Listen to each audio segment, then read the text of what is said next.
All right, good afternoon, everybody. We are back to another episode of Solving the People Puzzle, hosted by Whamley and presented to you by me, Francois. I am so excited to have a guest, a very special guest on the show. Seline, I've known her for a couple of years now. She's one of the most brilliant minds I've ever met. That's not teeing you up, Seline, no pressure on that. But thank you firstly for being on the podcast, Solving the People Puzzle, where every week we bring value to the HR community by sharing interesting topics. Sometimes we speak about deep HR stuff, then we go slightly fluffy, then we come back and we do some cool future-focused topics. I'm really excited about today's, but firstly, welcome. Thank you so much for being here. Good. Thank you so much for having me. I've been listening to your podcast and I'm always excited to share a few thoughts, albeit controversial at times, with you today. Yes, controversial is good. Seline, before we jump into the topic, I would love to have you introduce yourself to the audience briefly. Great. So my name is Seline van der Walt.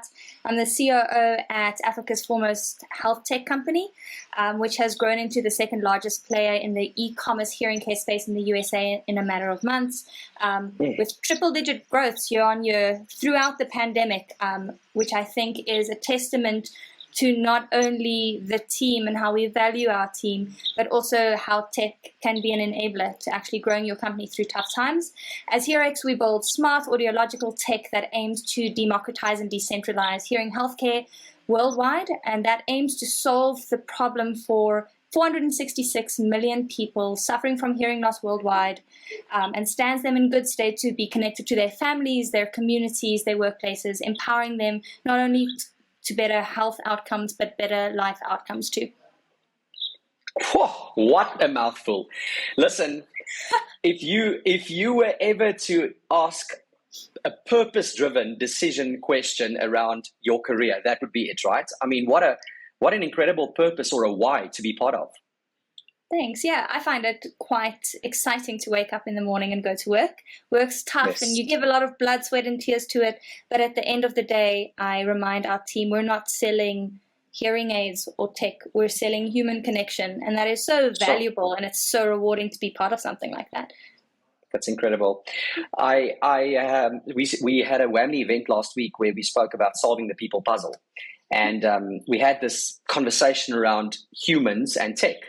And I think that just kicks us off beautifully for today's topic, because I heard you allude to some of those themes in your intro as well.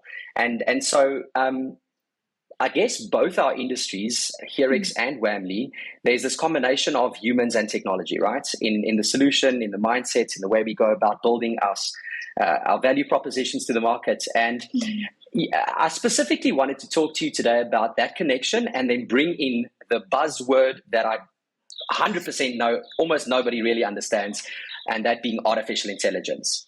So let's go around the table, brief definitions or an understanding of AI and the connection between humans and tech, and your opinion of that.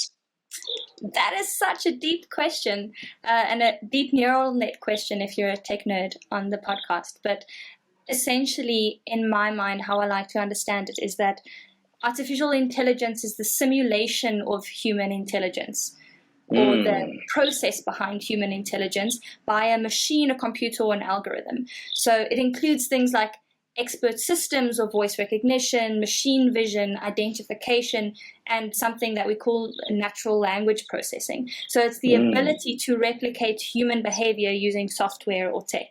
I think it has a range of really helpful applications and things that people don't even really realize, oh, that's AI. We use it on a daily basis, which I find fascinating. But I think the intersection between AI and tech, interesting, but tech, humans and AI is even more interesting, because AI itself is nothing without it being trained. And we still need humans to do that part of it. So I think it's one of those powerful tools that we can wield to our will. And what our will is determines whether or not that AI is good or bad. If that makes sense. Yes, it absolutely does. You know, Seline, the moment I think of AI, or when most people hear of AI, they immediately think robots. And I guess that comes from movies and comics and just people's very ignorant idea of the robots are coming, the robots are going to take our jobs. And, in the HR industry specifically, and the clients that we deal with and building Wambly, there's often this question around, is my job in danger? Is the robots going to replace my job? And when I listen to your definition, it's very much a combination or an enabler of what we as the humans are doing already. And so I love what you say around it's based on the principle of human intelligence defined in a way that machines can assist and guide and help us with. Am I understanding that correctly? 100%. That's the way that I like to explain it, right? And I think there is definitely the stigma attached to AI and the fact, I've had people sitting in interviews with me saying that the robots are coming to take our jobs. And I'm like, no, AI isn't going to take your job. It's definitely going to change your job. And I think if we can learn to harness technology in a way that actually benefits us at the end of the day, and I can walk you through some ideas of how it can do that. If we can harness that, we will just change our jobs to actually allow us to do what we're really great at, strengths, efficiencies that we as humans have that no machine can ever actually replace. And I think as much as people are scared of the robots coming, the robots are coming. They're just coming in a different way than what we anticipate they will.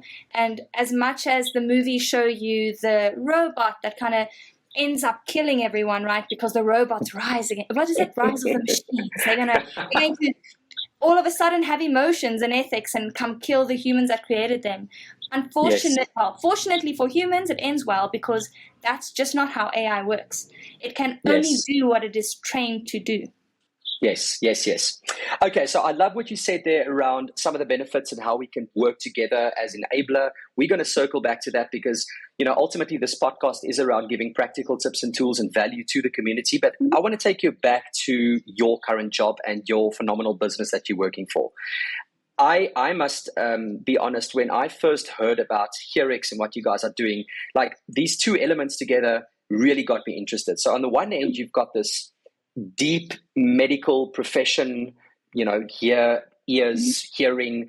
And then on the other side, you've got developers and BAs working for you. You're an industrial engineer, and you've managed to bring these two worlds together. So let's just share with the audience exactly what that is, how it works, and then weave that into the conversation. It's such an interesting story, and I think if I stand now and I look back at the last 6 years, it's really hard to imagine how we got to this point, but you can see it. Like the beauty is in the patterns, right? But essentially, we were founded out of necessity, and I often say to people, like, innovation is bred in South Africa, in African countries, because necessity breeds innovation, right? And our moment of necessity came with one of our founders who was just frustrated with a lack of access to hearing healthcare in sub-Saharan Africa specifically, right? So in order to get a hearing test before hearX existed, you needed to go to a qualified audiologist. Okay, they do a hearing test. It takes between 25 to 45 minutes, depending on how bad your hearing loss is. They turn some knobs on a machine. You walk out there with a weird-looking graph that tells you whether or not you have a hearing loss, right? Yes. So archaic and stuck in the, I don't know which century, but a lot of centuries ago. And essentially, he was just like, we're walking around with smartphones in our pockets all the time. Why can't we use this to do the easy part at the beginning so that the audiologist can focus on what they're really great at? Sure. And eventually set out on this journey to just get people, to get a little engineering student at the time at UP, at TUX, to see whether or not he could even make this a proof of concept, which he then did, right? And that was one of our products. We now have 17. We're active in 191 countries. So there's a big growth in that 6 years, but it came from this moment of necessity. And what it came down to was there are hundreds of audiologists in South Africa. Okay, that's fine. We're the largest producer of audiologists in South Africa, and there's still incredibly few of us, okay, or incredibly few of them. I sometimes consider myself a mini audiologist. In places like Kenya, there's one audiologist to every 10 million people. Sure. So if they had to see every person once for 15 minutes in Kenya, it would take them 625 years to see each person. But hearing is one of your senses. It's what you need to be able to learn in school, to study, to participate in a work environment, to be economically active. You need to be able to hear. But we're not even doing the basics right of being able to find somebody, detect them, diagnose them, intervene for them, get them on a hearing pathway, and essentially changing their life, right? And all that hearX did was create the technologies that says, okay, cool, you don't need to be a medical professional to do the hearing test anymore. You just need a smartphone. But when you need help, the system still refers you to someone who can actually help you with that, because that's not what we do necessarily. We do it in the US, but we don't do that here. And I think that's how tech can be an enabler to solve societal problems without being a threat to an industry or a profession. Yes. To our producer out there, if you can't find a good ending for me, that's the last one line of Seline that we can use at the end of the podcast. Now, Seline, so as I'm listening to you, it's so cool for me we're in completely different industries, but the theme around there's a problem, we have a basic need like hearing or hiring, and then we think of technology to create that efficiency, to free up the time so that the expert can spend better time applying their expertise and knowledge to help make decisions or better people's lives. And that is it, Francois. That's exactly it. Yes. I love that. And to the audience out there listening, so, the conversation is going to continue, but if just from that section you can hear that technology is and will continue to be an enabler to create efficiency, to optimize process where there are problems, so that we can still, as humans, continue to add value, that would be significant. Okay, Seline, so then let's jump in straight into the tech side of it. So there's a smartphone, and it gets used to help provide data, which the specialist will then interpret, correct? Mm-hmm. Correct. Well, we can interpret the hearing loss and configurations. We do that for them too, because often the person using the device doesn't know how to interpret. So we present it to them in a layman's term explanation so that they know how to then triage that specific person or patient. Amazing. Amazing. Yeah. We have a secondary tool that focuses more on AI, right? Specifically machine learning. So we spoke earlier about what AI can do and what the applications are. So this essentially is an otoscope. So, you go to the doctor, they check your fever, your blood pressure, they stick the thing in your ear and look at your eardrum to see whether or not you have an infection, right? So this is a digital version of that otoscope, which portrays the image of what the camera is seeing on your phone or on the doctor's phone. It then uses an AI algorithm or a machine learning algorithm to identify what it's seeing on the image, and it diagnoses the 6 most common ear conditions at an accuracy of above 95%, which sounds cool, right? It sounds like a great marketing pitch. But if you understand the why behind it and what it can actually do in healthcare communities, that's when it starts getting really cool. Because at this point in time, GPs diagnose in-ear conditions at an accuracy rate of 50%. It's like guessing or throwing a dart at a dartboard, right? Pediatricians, ENTs goes higher in the 80s, high 70s, early 80s. And this AI is already saying, at an accuracy of 95%, this is what's wrong. Why this is important is because, at this point, 36% of childhood hearing loss is preventable because it is caused by incorrectly or undiagnosed ear conditions or ear infections, which then results in hearing loss. And that's like setting you up for the rest of your life with or without hearing loss, right? But if you can't see what you're looking at and you can't interpret it, you cannot diagnose it correctly. So this assistive tool isn't there to be the doctor, because it's never going to tell you, hey, what are you supposed to do with this? But it's helping the doctors, the nurses, the clinics in a township understand what they're seeing and then putting a person on the correct pathway. And our dream with it is that it actually teaches people to be better healthcare providers to a point where they might not even need the AI. Yes. So there's an education part behind it as well. Okay, so for the nerds on the podcast, let's geek out for a second and deep dive into machine learning, because I think it's so relevant. A couple of podcasts ago, we had a guest, John Sane, who's a futurist, futurist, he calls himself, because he believes in multiple futures. But fascinating man, wrote a recent book called Who Do We Become? And he's quite passionate about the fact that, the machines are here. They're not even coming, they are here. And, your smartphone is a version of that. So there's so many tools and things around us that are already creating so much efficiency for us. So if we then go into the machine learning piece of it, whether this is hearing or hiring or whatever the application is, let's try and explain and unpack the machine learning, Seline, please. Sure. So I think the best way there's a lot of context that needs to come into the answer, right? But essentially, you are teaching an algorithm or a computer to pick up patterns and to recognize them. But in order to have it do that, you need to tell it what it's seeing. So you create a bank of images or sounds or CVs. And you tell it, hey, when you see these things, these are good things. Or we identify that as a blocker. Or, hey, that's a stop sign in image recognition, right? You as human train that data set like you would train a dog. You tell it, what is it that you are seeing, hearing, looking at? And then when you see that, flag it. Yes. And then if you see more of it, flag it higher. So essentially, all you are doing is building a series of decisions and patterns and telling it what it should be looking for, because the speed at which it can compute that is faster than the human. Would the human be able to do it? Yes. Would it take them longer? Also yes. So why not just cut to the end and let the human do the human bits? Yes. I want to zoom into 4 words that you used: teach, tell, explain, flag. Those are all action words that don't start with the machine. It starts with us. So back to the robot taking my job because he knows better than I do. No.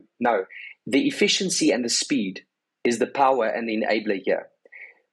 To get through more people who's got a hearing aid problem, or to get through more people who's applying for jobs, or wherever you are seeing these AI/machine learning applications being used. Mm-hmm. And so how important then, Seline, is it for us to teach them correctly?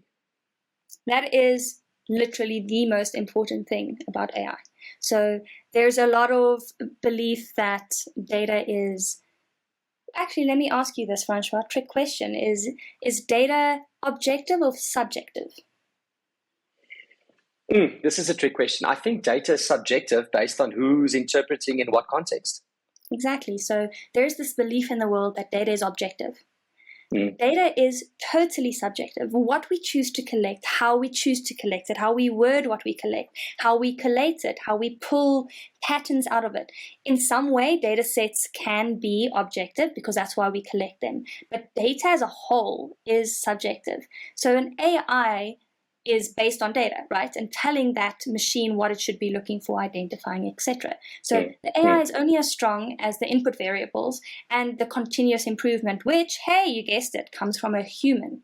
So AI gets smarter the more we feed it with more information, right? But what you feed it matters. That's where that ethical question comes in of what are you trying to use this for and what are you teaching it to identify?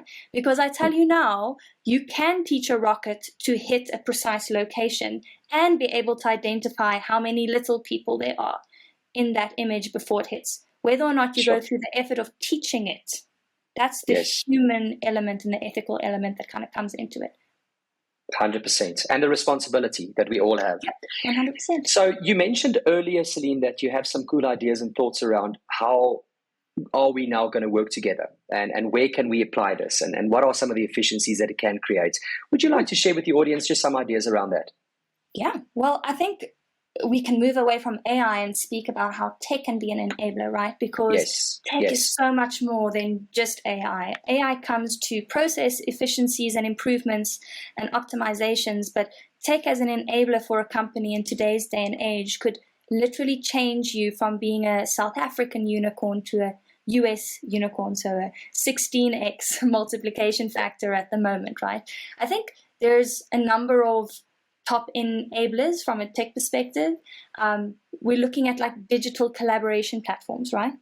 Can you imagine working in the environment you work in now, still needing to fax things like you would have had to do on a school holiday job back when you were 14?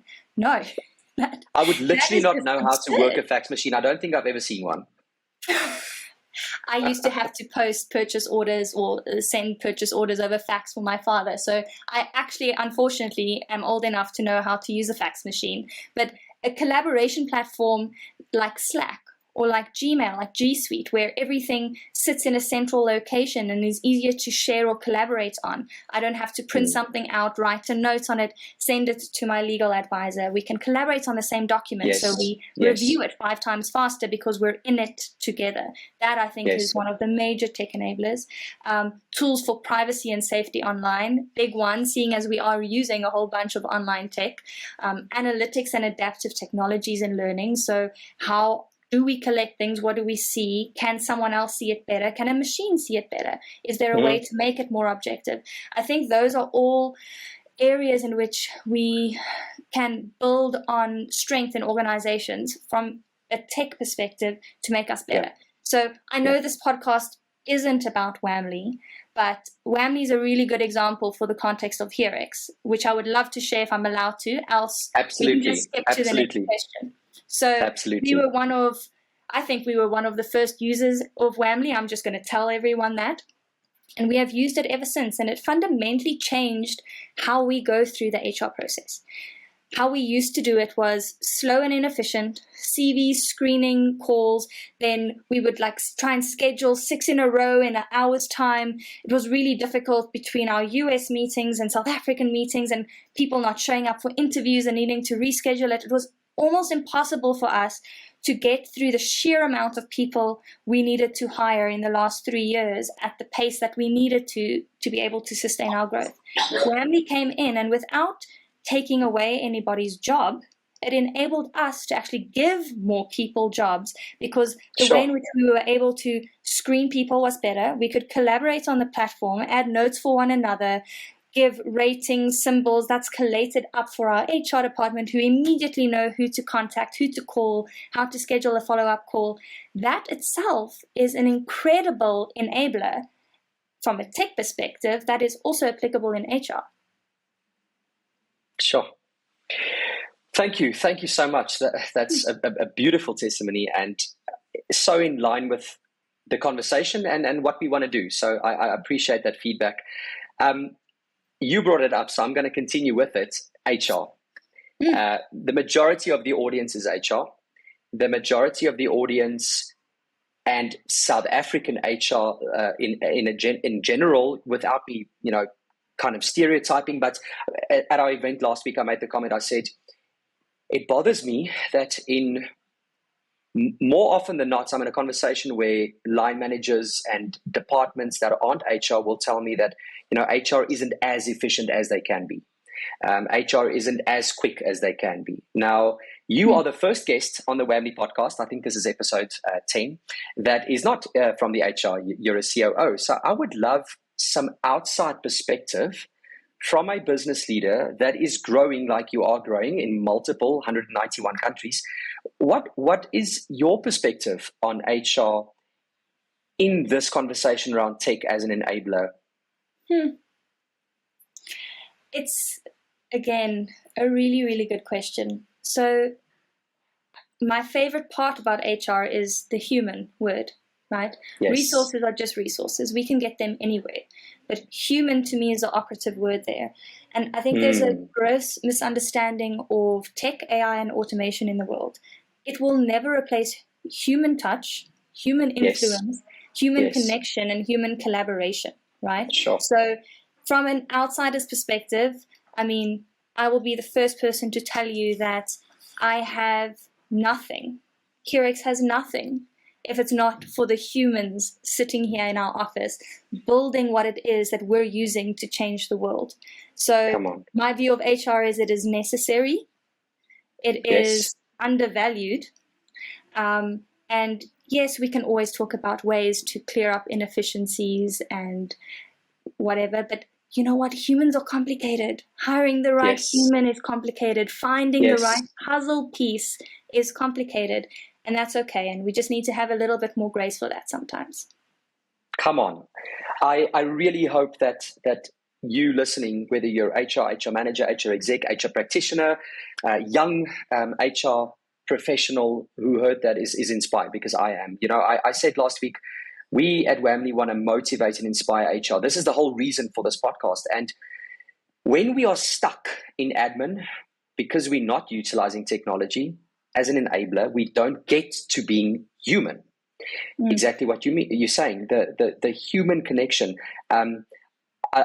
Brad, who was the keynote speaker at the event, he said he loves the being of human being, like being. And that was like really good for me. And then he said, are you human relevance or are you human remains? And that was so powerful for me, because that is ultimately up to HR to decide.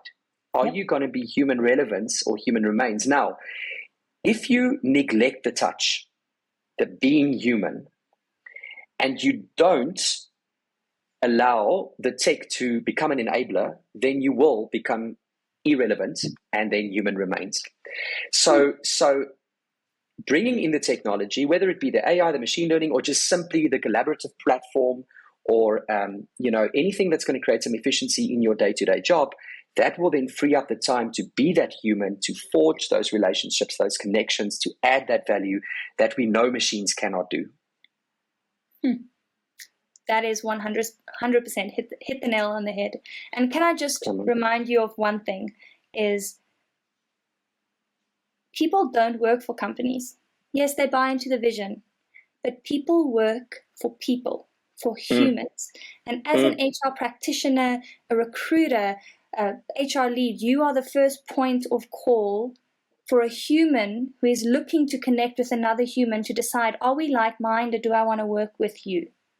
Yes. Your state of mind, your energy when you engage with them, that matters. So protect that at all costs, and remember that it's valuable as you are valuable. Sure. Without me asking for final thoughts, I think you absolutely nailed it right there. So I want to thank you for an incredibly insightful conversation. Thank you for your wisdom, your knowledge, your inputs. Congratulations with the phenomenal journey that hearX Group is on.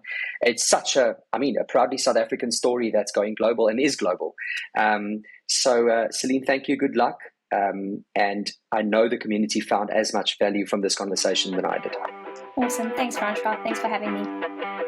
Ciao.